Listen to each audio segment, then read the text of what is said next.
What's up, everybody? This is the Jedi. So, I want to now look more closely at this speech by Jessie Williams. You know, as I said in my video that I did reviewing the BET Awards, and as I always say and will continue to always say in my life, I am someone who has never been afraid to speak truth. I don't care what the environment is. Some of the things that make me sick in life and have even been points of frustration even with my family, because they reflect the society, is when you hear people say, well, that's not really the time to bring this up, or that ain't really the time. When is the time? I got one life to live, and the next half a second is not guaranteed to me. Now is the time. You see? Now is the time. And in the words of Dr. King, Dr. King said the time is always right to do what is right. I've always been that dude. And am obsessed with those who do that. I also have always said there's no reason to be famous if you're not using your fame and your position of visibility and platform for the greater good. You don't need to be famous. Sat your down. You understand? We don't have time for you. And we have too much dead weight. We have so many of our people in the African community that are in high places and important places. Don't even have to be high. It can be important, critical, strategic places all throughout the society in this nation. But all of them share the same damn dime, and that is lack of character. Lack of character. So it's unfortunate that what he did last night was an anomaly and is standing out so greatly because it doesn't happen. We have these awards every year, and BET is not the only one that we have, but it's the main one, So we have BET awards every year, and we have so much happening to us on a daily basis in real time at all times. And that should be reflected on the lips and the actions of those that we see come parading across the stage to get them damn awards. What do you got to say to your people? What are you doing for your people? And we're allowing it because we're not holding them responsible. You still continue to buy their records and support their concerts, and you follow them on Twitter and Snapchat and Instagram, and you're here for everything they do. And I'm a big believer that we have to start shutting these people down. You don't get a career. You're not going to be famous. You're not. Your career is over. We need to come to that. We need to come to that. So his speech is getting a lot of attention. And so what I wanted to do is something that you're not going to see anyplace but here on my channel, I promise you. I said, let's go get a transcript of the speech and let's go through it. I am the Jedi. So, read full transcript of Jessie Williams' speech. You know what I'm saying? I always tell you, use your computer for more than foolishness. This is not a brilliant act. It's a thoughtful act that I'm doing right now. Thoughtful. Thoughtful. You're going to see there's 1,000 videos I'm sure out there already of people having something to say about Jessie Williams' speech and how amazing it was and how much they appreciated it. And we appreciate that. That's fine. But again, I'm illustrating to you as someone who listens to me and who follows me. I'm illustrating once again why, first of all, I'm worthy, but also I always tell you to take from me. Let this be your habit,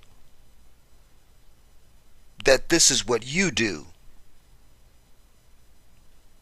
You see? So let us look at this speech now. And I'll have my commentary as we go through it, because I really want to go through this forensically and really expound upon some of the points. All right. Peace. Peace. Thank you, Deborah. Thank you. Thank you, BET.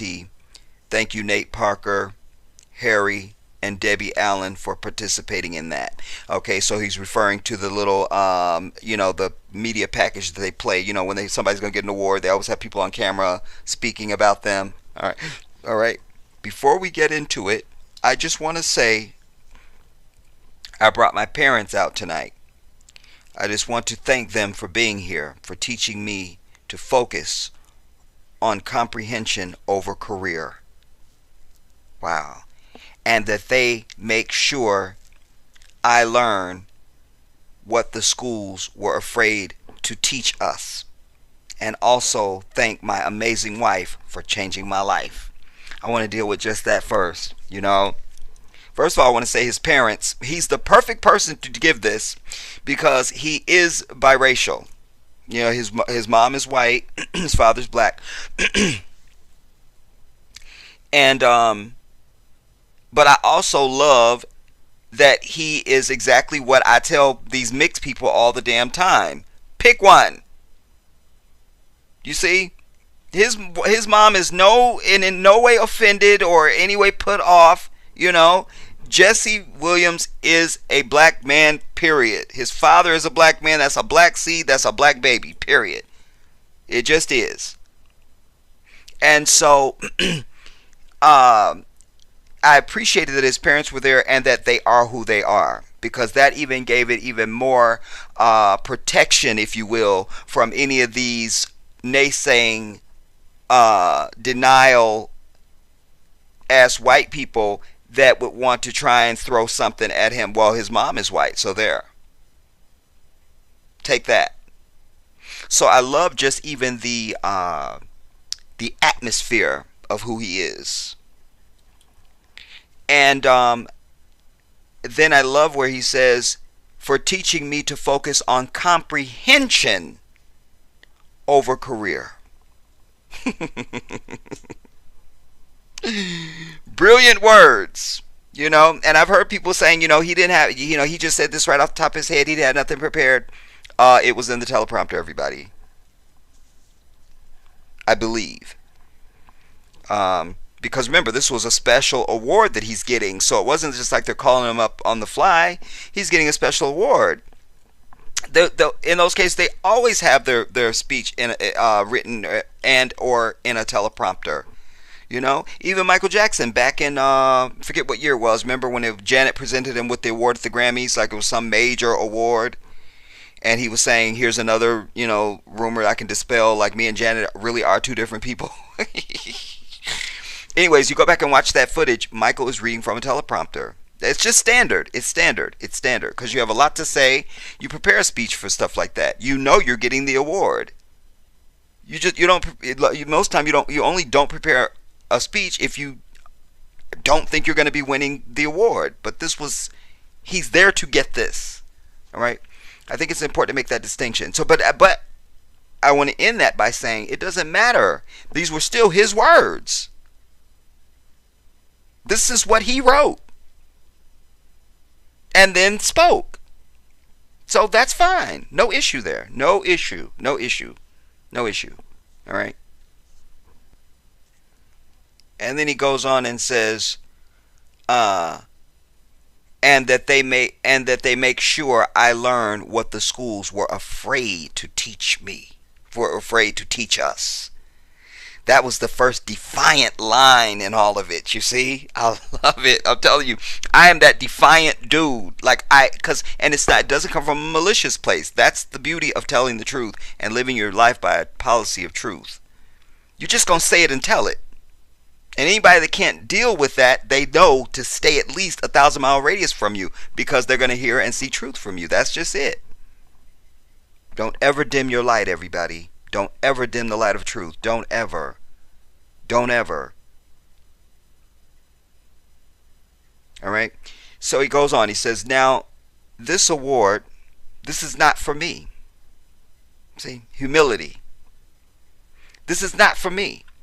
This is for the real organizers all over the country, the activists, the civil rights attorneys, the struggling parents, the families, the teachers, see what I'm saying? The students that are realizing that a system built to divide and impoverish and destroy us cannot stand if we do. This is man of the year for me right now, all right? That's preliminary, all right? That could change. I just, man of the year right now, all right, in the eyes of the Jedi. Again, that whole paragraph was about humility. This ain't about me. Yes, I'm Jessie Williams. I'm a star. This ain't about me. See? That's always the mark of someone with supreme character. You understand? You can tell a lot about somebody. Are they seeking the glory, or is it just for the glory of the moment of what is right? It's a big difference in two individuals that would choose different paths on that. You see? Very important. It's kind of basic math. It's kind of basic mathematics. The more we learn about who we are and how we got here, the more we will mobilize. He's talking about consciousness there. I always tell you, knowledge equals action. How many times have I preached that? Knowledge equals action. That's what he's saying there. The more you know, that always kills me when our people, where they just want to stand around and know about their oppression, know about what's going on, but then now what? And you just go back to doing your same pathetic stuff? Knowledge equals action.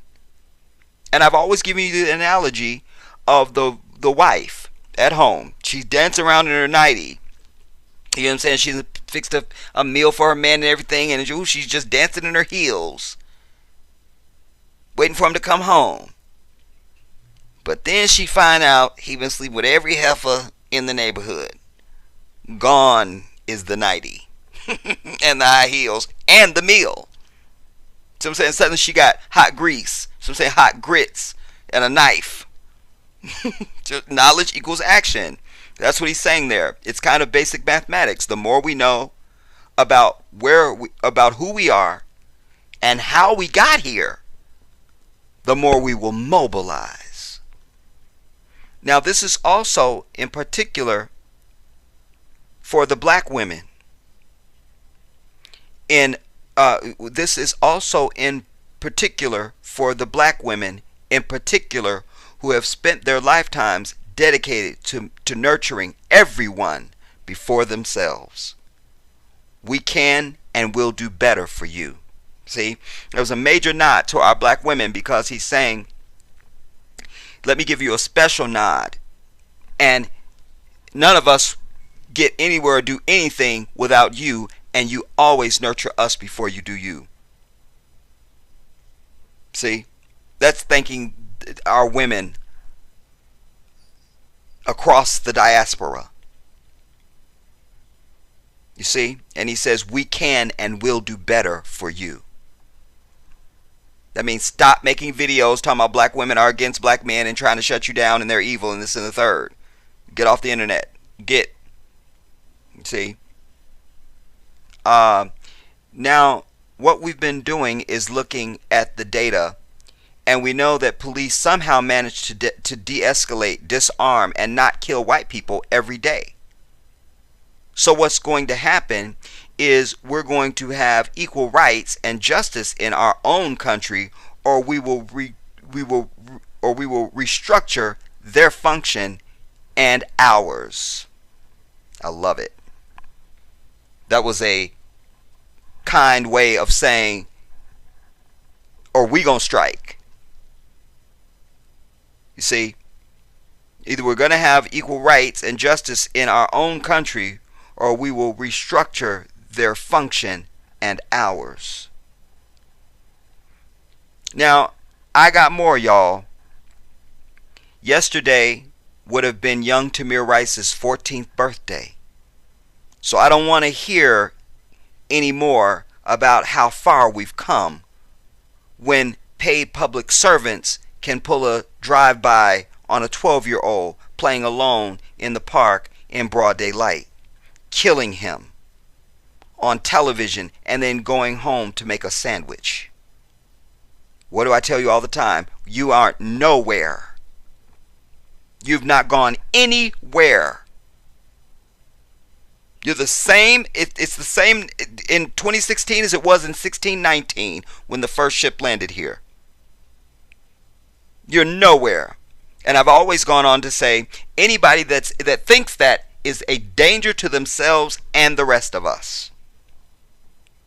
Don't be seduced by what you see in front of you. Don't be seduced because you can sit next to a white heifer on a bus now. Don't be seduced just because you have a black president. Don't be seduced because Oprah owns her own network. This all means nothing. Those are personal, individual achievements. They do not equal the liberation of and the progress of a people.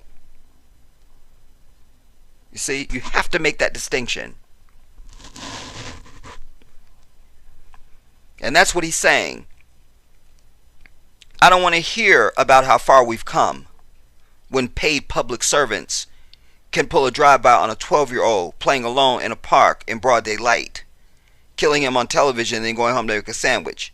Tell Rika Boyd how it's so much better than it is to live in 2012 than it is to live in 1612 or 1712. Tell that to Eric Garner. Tell that to Sandra Bland. Tell that to Dorian Hunt.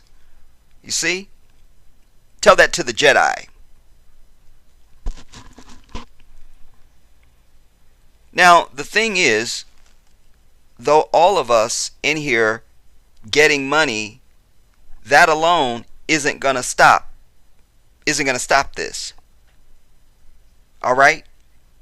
Now, dedicating our lives to getting money just to give it right back for someone's brand on our body, when we spent centuries praying with brands on our bodies, and now we pray to get paid for brands on our bodies. That's deep, I'm telling you, because that's to all the LeBron Jameses out there. That's to all the Tiger Woods. That's to anybody in hip hop that you're going to show me. That's to any of these reality people.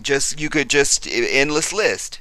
He's speaking directly to them. Yeah, you getting money, but you're representing the white devil, so that you can have their cloak on you. They're letting me do this. They're letting me do that. Look what I'm doing. When he said we spent centuries praying with brands on our bodies. Because remember, they used to brand the initial, like product cattle. They brand you like you brand cattle, so they know what slave master you own, you belong to. And he's breaking that down there.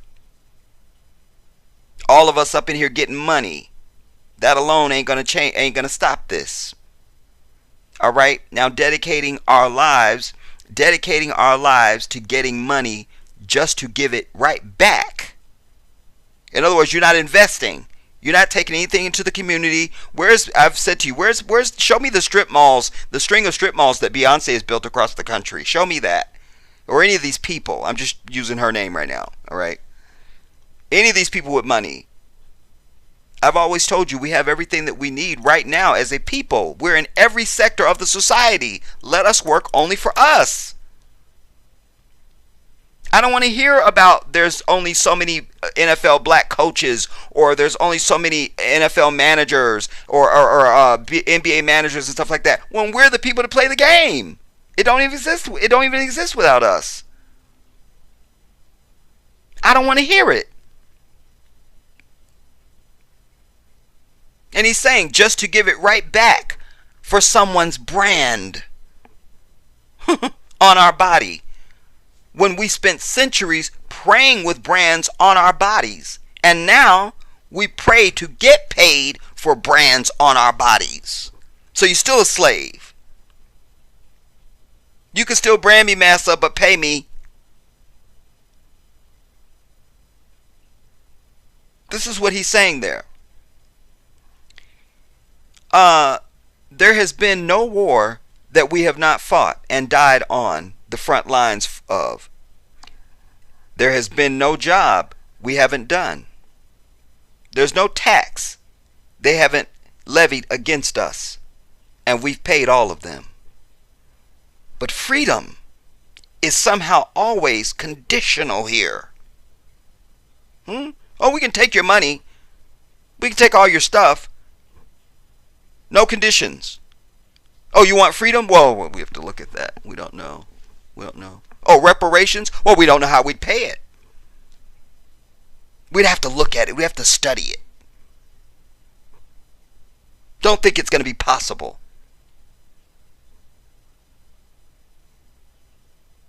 But freedom is somehow always conditional here. You're free, they keep telling us. But she would have been alive if she hadn't acted so free. You're free, but let me pull you over in that car. And even though you're well within your rights that you don't need to put out your cigarette, and now you've asserted that freedom, well, now I need you to come out of the car. I'm going to light you up. She would have been alive if she hadn't acted so free. Now, freedom is always coming in the hereafter. But you know what? But you know what, though? The hereafter is a hustle. We want it now. See? He's talking about the legacy of Christianity there. Just wait on Jesus. Wait on Christ. Nope, no need to put up a fight here. Just wait on Christ. When Dylan Roof comes in and shoots up your house of death, just go and forgive him and wait on Christ. No need to strike back and take and rightfully and righteously avenge the death of your 9 family members. No. Just show love and forgiveness. You'll be in a land of milk and honey when you leave this life. God bless you. He says, now freedom is always coming in the hereafter. But you know what, though? The hereafter is a hustle. In other words, that's some bull crap. He says, we want it now. See? Got you waiting while they're trying to establish paradise for themselves right here on earth and have the best of everything. But you should wait. You see? And let's get a couple of things straight. Just a little side note. The burden of the brutalized is not to comfort the bystander. Hear that. The burden of the brutalized is not to comfort the bystander. You see? He's saying there, for those that, I'm not racist. I didn't do anything. I don't know why you guys can't pull yourself up by your bootstrap. I don't know. We don't have any apology to make to those people. This is why I always speak in broad, sweeping statements when I speak about them. It's all of them. He's saying the burden of the brutalized, that's us, is not to comfort the bystander. I don't need to. I don't need to tiptoe around you. As Malcolm said, our issue is not individual, it is collective. You see? So he's saying you don't need to throw comfort on those that just stand by. They're the beneficiaries of all of your brutalization and your 400 years of free labor and all of it. He's talking about man, woman, and damn it, child. You understand? The burden of the brutalized is not to comfort the bystander. And what did Dr. King say when he was quoting Dante? The hottest places in hell are reserved for those who in a time of moral crisis maintain their neutrality. That's what this brother is saying right here. You see? Oh, brilliant speech. He goes on. He says, that's not our job. All right? Stop with all that. If you have a critique for the resistance, for our resistance, then you better have an established record of critique of our oppression. if you have no interest in, I'll stop there because I want to do a dissertation of what we just read first. All right. He says that's not our job. Stop with all that. If you have a critique for the resistance, well, you shouldn't, or two wrongs don't make a right. Or you shouldn't go about getting your rights in this particular way. Oh no, you should wait, or you should do X, Y, and Z. He's saying if you have a critique for the resistance, for our resistance, then you better have an established record of critique of our oppression. See? In other words, then you need to know exactly what's going on and have been a part of that, maybe even. But you don't get to stand up now and be an expert on how we respond to our oppression when you're not in the oppression. Sat your ass. Goes on. If you have no interest in equal rights for black people, then do not make suggestions to those who do. Sat your ass down.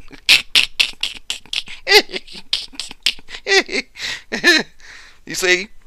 Sat your ass. You don't got nothing to say. We've been floating this country on credit for centuries. For centuries, yo.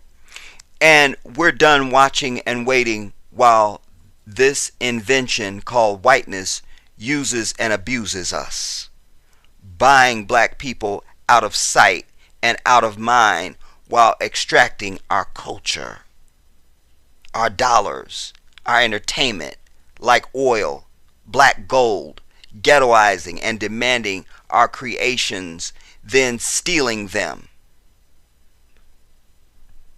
gentrifying our genius, and then trying us on like costumes before discarding our bodies like rinds of strange fruit. I gotta stop there. First of all, I love the reference to the strange fruit. Love that. Talking about lynching. All right, but let's do a dissertation here now. He says we've been floating this country on credit for centuries. In other words, all our labor is only reason why this nation is what it is right now. Because you had 400 years of free damn labor. Just think about, let me put it in basic terms for people that are listening to me. Think about if you somewhere right now and you paying your rent. You paying rent every month. And utilities, and you got to buy groceries, and oh my God, here you go. Now, all of a sudden, you go and stay with somebody, and you don't pay no rent. You stay with them for like 10 years, 10, 15 years. And you just been stacking your paper. They've been feeding you, they paying the rent, they paying the utilities, they doing it all. You just stacking your paper. Now, all of a sudden, you want to stand up, and you got all this money, and they need like some new shoes, and you be like, well, I don't know why you don't pull yourself up by your bootstraps. And look at the money I have. You punch them in their face because they only have that money because of you. That's what he's saying here. We've floated this country. We've been floating this country on credit for centuries. We did that. He says, and we're done watching and waiting while this invention called whiteness uses and abuses us, buying black people out of sight and out of mind, while this invention called whiteness, or buying black people out of sight and out of mind while extracting our culture. What does he mean by that? Every damn NBA player, they buy you out of sight and out of mind. Give you $100 million contract. We don't ever see them nowhere unless they're out somewhere giving teddy bears to the community at Christmas or something. You see? But we keep all that talent for them. They own them. They literally own them. Don't allow them to give anything back to their community. buying black people out of sight and out of mind. They never live in the community. You can't just roll up to their house.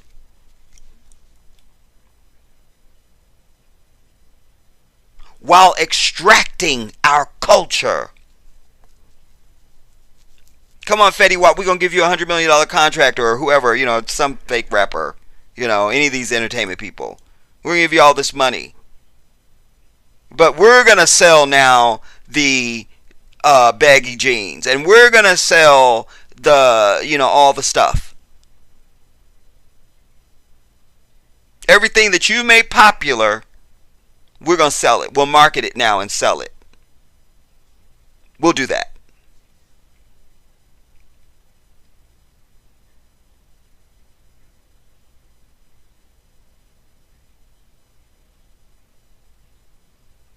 I'm sorry, burying black people out of sight and out of mind. Same thing.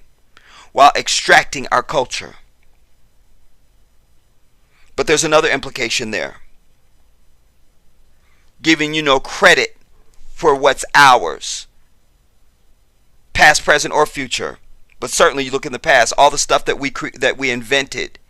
Everything that we created. Put a white face on it. Put a white name on it. Burying black people out of sight and out of mind while extracting our culture,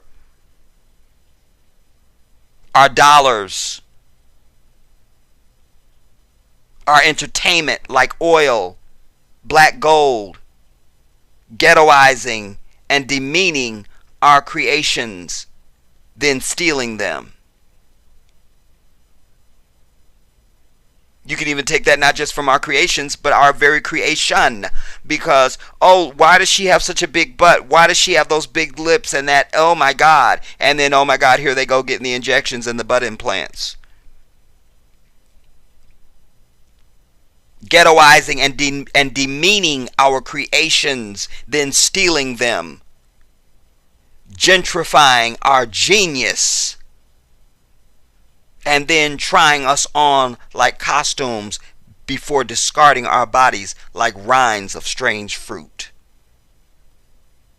They've taken everything and continue to take. And what makes me sick is we continue to give it now. We just give it. We need to bring back that old that saying that used to be around. It's a black thing you wouldn't understand. We need to bring that back and let it be exclusive to African people.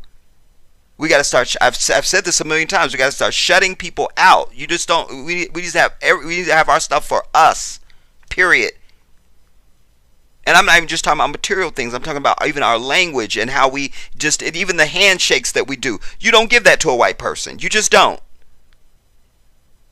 It's ours. We came up with it. It's ours. We shouldn't be on nobody's morning show teaching somebody white one of our new dances. It's a black thing. You wouldn't understand it. If you learn it, that'll be on your own. It won't be because one of us taught you. We got to stop giving up our real estate. You understand? Our value, our richness.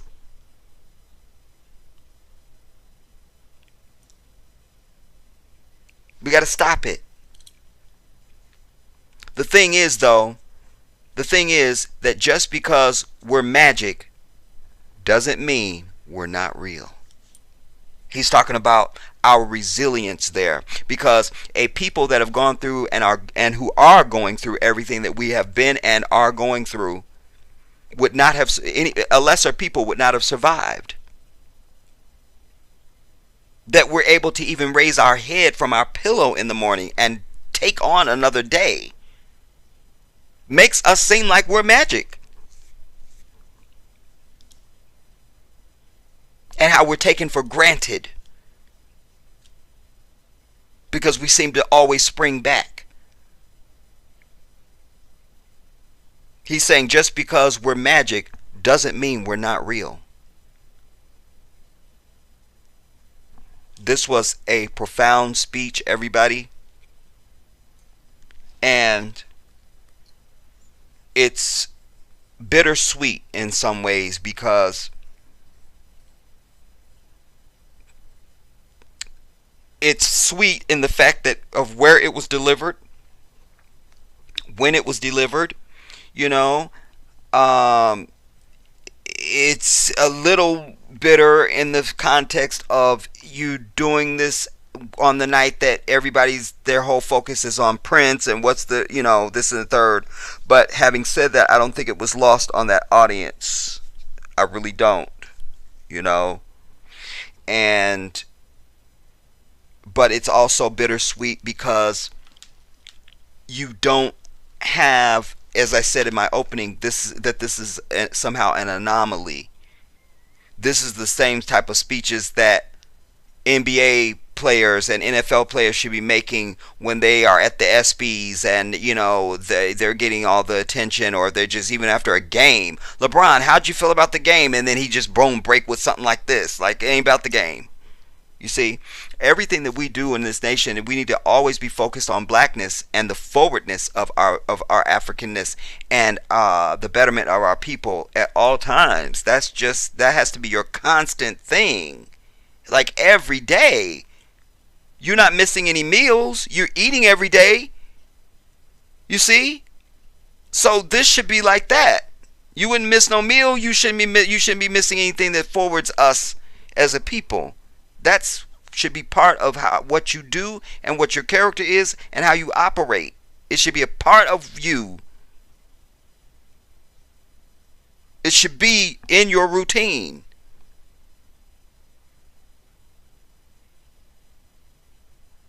It's too many people standing silent, and they're in places to make a difference. And anytime, I always tell you, anytime you have an audience of people in front of you, you have a responsibility to leave them with something. You must leave them with something. You must leave them with something. And that's what this brother did. There's been some profound speeches when it comes to humanitarian awards and stuff like that over the years. Nobody speaks like Harry Belafonte. Oh my goodness. Wow. That man is a gift. I promise you probably going to see one of the longest videos of crying from me ever if that brother passes any time. I'm not ready for that. I don't even want to talk about it. Let's move to something else. Anyway, Danny Glover has he does great things and has also given some great speeches, in fact, even, but this is in that same class. We need more black men. If we're going to call ourselves men, this is how you operate. This is how you operate. We got to start making it very difficult for those who are in strategic places or in high places or in places of fame and all that kind of stuff in this nation, and you're an African, nah. We need to make it very difficult. Either you're going to follow a certain decorum, and you're going to do and say certain things, or you are not going to be in that position. We will terrorize your ass out of the damn position. We'll do that by any means necessary. Because you become part of the gatekeepers. Willingly or unwillingly, you become one of the gatekeepers to holding us back. And I will tell you, I don't even know any of his acting.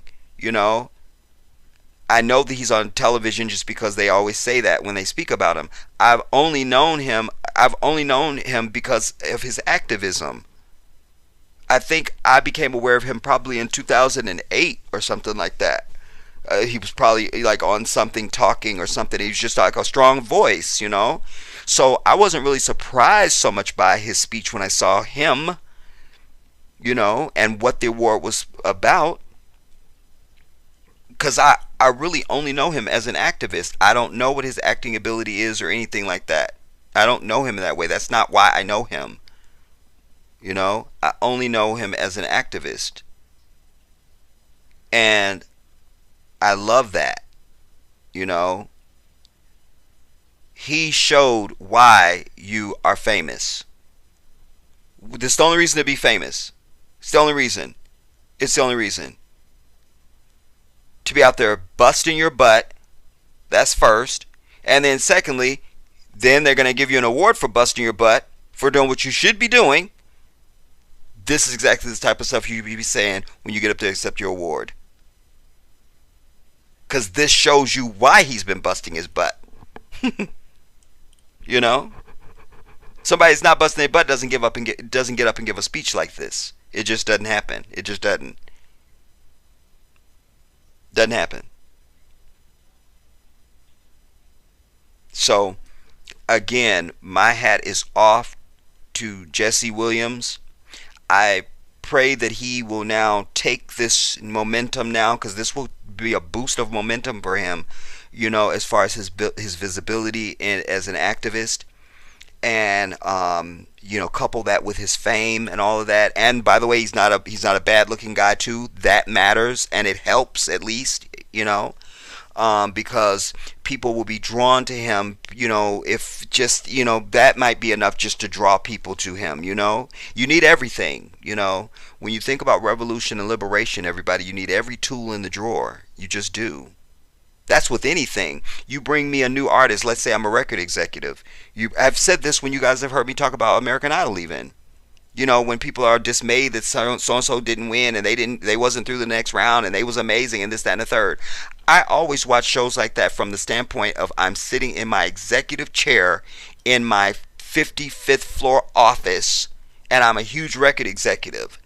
And you walk in and let's say you're Frenchie. Remember Frenchie, everybody from American Idol? Or let's just even take Jennifer Hudson.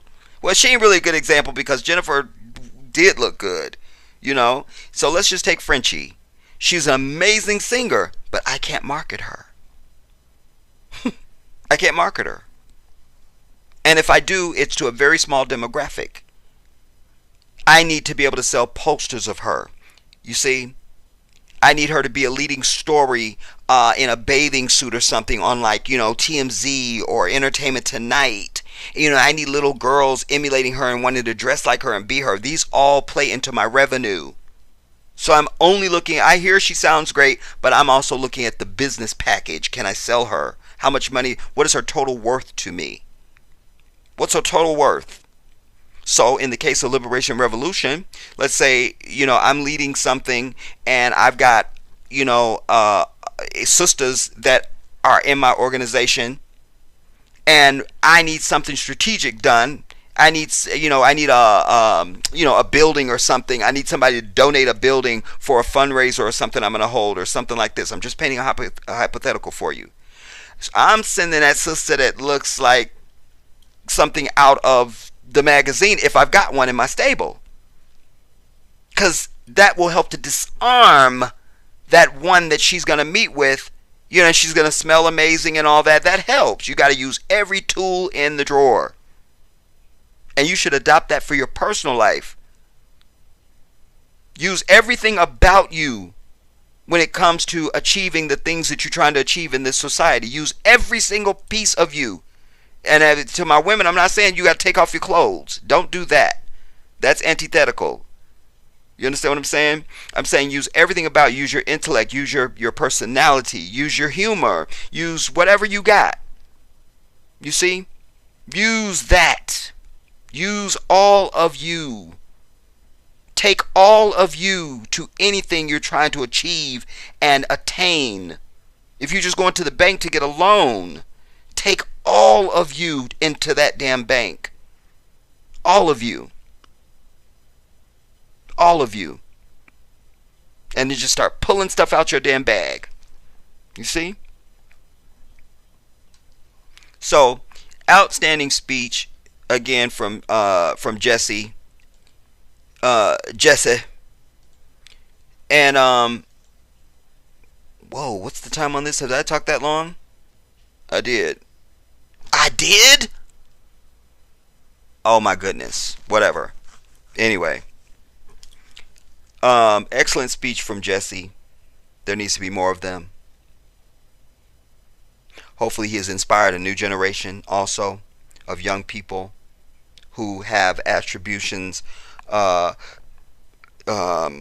being famous or being in the public eye some kind of way. And hopefully this will say to them, when you get there, maintain character, maintain principle,